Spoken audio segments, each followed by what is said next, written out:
Welcome everyone to Not That Media. My name is John, and in this new series of videos entitled The 12 Scares of Christmas, starting December Friday the 13th, 2024 and running till Christmas Eve, I'm going to be giving you 12 film recommendations, all of them Christmas movies, all of them horror, some a little scarier than others, some a little bit more family friendly, something for everyone I hope. I've made this list, I've checked it twice, you better watch out and I hope you're ready to slay, because come along with me as I start The 12 Scares of Christmas.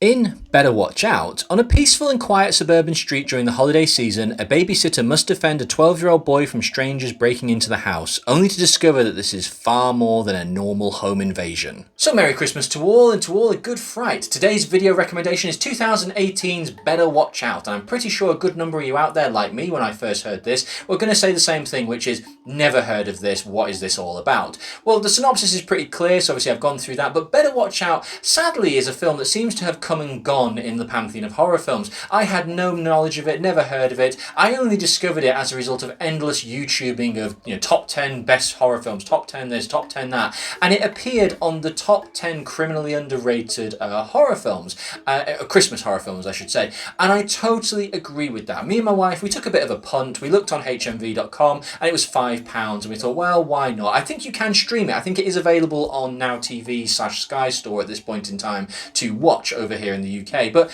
we thought, why not? Let's take a punt. Boy, were we impressed. This is a great film. It is, as the synopsis advises you, a teenager with a 12-year-old boy and his friend, it has to be said. His friend comes into the film relatively quickly, and she and they must survive a night as a home invasion takes place. There are bricks coming through the window, lights flashing at the front door, knocking, banging, figures appearing in doorways, and it goes through a really fun kind of following the motions home invasion film. Now, what I would say is right now I try really hard not to spoil things. I don't want to spoil things whatsoever, but this film is entirely predicated around a twist about a third of the way through the movie. There are many twists, there are many changes. It's got a fantastic narrative, really impressive, but I'm trying really hard not to spoil the big twist, because I think it's really important to watch that and to watch it unfold and go, wow, okay. So the reason I wanted to talk about this film and recommend this film is it does start as a fairly standard home invasion film. A 12-year-old boy, girl. The 12-year-old boy fancies the girl, so he's trying his hardest to make moves on her. And of course, she's sitting there saying, you know it's illegal, right? You know you're 12 and all these kind of things. There's a lot of time spent with the boy's parents before the babysitting starts, establishing that this boy is very high maintenance, highly strung. He has to take sedatives to go to sleep and he sleepwalks, and all these rules are in place. So you are fully aware that this is not a situation where the babysitter has a helpful and competent kid with her. This is going to be a very difficult night of babysitting before home invaders show up outside the house. But once the twist takes place, the film goes in a very different direction, because the motive behind the home invasion is made clear, as I say, about a third of the way through the movie. And I'm going to continue to refer to these people as the home invaders, because like I say, I don't want to spoil too much or say too much, which would give too much of the game away.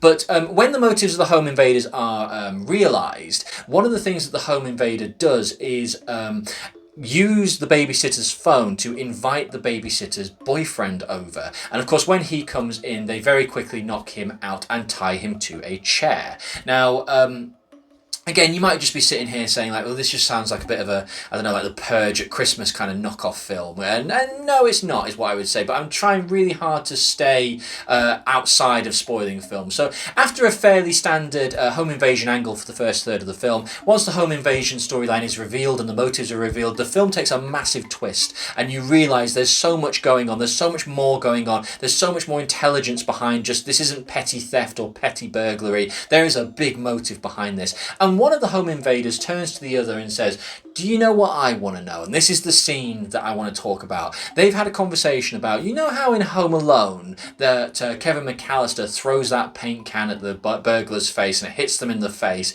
Do you think that's what happens if you really do that? And the other, quote, home invader says, I'm not quite sure what you're talking about. So having got hold of the babysitter's boyfriend, they have the great idea to drag him under the stairwell, where there's a balcony above, and they're sitting there, the girlfriend, the babysitter girlfriend is sitting there saying, what are you going to do, what are you going to do? And even the other home invader is kind of like, what's going on here, what are you doing here? And then out of nowhere, a paint can comes flying and just misses the babysitter's boyfriend's head.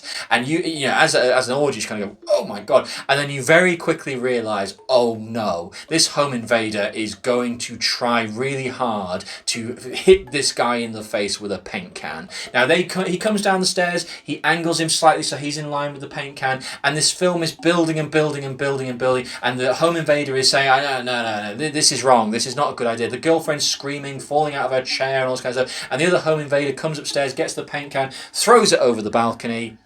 You do not see connection, is what I would say. But boy, this film shows you Home Alone got it wrong. So if you want a recommendation why to watch Better Watch Out, just that scene alone should give you enough of a kind of an idea of what this is all about. Really good home invasion opening, really good build, really good explanation behind the motives. The terror of the fact that once you've seen that this home invader is capable of doing this to the boyfriend, you kind of think, well, what the hell is he going to do to the babysitter? The babysitter is fairly confident. She does try to escape. She does try to get out of her restraints quite a lot. This is not a simple kind of like girl crying in terror. This is an empowered babysitter who is going to try her best to defend the house and stop these people from doing what they intend to do. It builds and it builds, and the home invasion angle just gets worse and worse as things start to go out of hand. The home invaders start to be head to head with each other.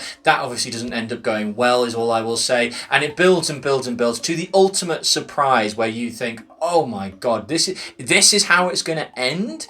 And then at the last minute, it throws you a curveball, and it has one of the best endings, in my opinion, for any kind of like survivor group final girl moment kind of film, where you just think they're going to get away with it. They're going to get away with it. Oh no, kind of a situation. This is a great film. I can't talk too much about it. I know with this video series, some of them are going to be short videos, some are going to be longer. It's got some great effects. It's very sinister. It's a very slow burn. It's only about a 90-minute film, but it has time to breathe out. All the characters are really well developed. They all look the part. They all act the part. It's got some really tense scares, some really clever storytelling, and some story and directing and action and activity in it. This is a great film. Better Watch Out is an underrated classic. I strongly recommend it. Get it on DVD if you can. It is cheap. You might be able to stream it for free, but certainly it's in my Christmas rotation now because it's fun, it's a little bit goofy in places, it is scary, it is unnerving, it's got a little bit of gore in there, which is always welcome obviously when it comes to Christmas horror films, but I can't fault Better Watch Out. It's a great, clever, fun movie. You should watch it if you're a fan of horror, if you're a fan of Christmas, and if you want to answer the immortal question, if Kevin McAllister really did hit Marv in the face with a paint can in real life, what would actually happen? This film tells it you. So as far as I'm concerned, it's worth watching this film just for that. But that is one moment of a fantastic film. Really strong recommend. So until next time, stay scared. So what are your family's plans for the holidays? Drinking and arguing.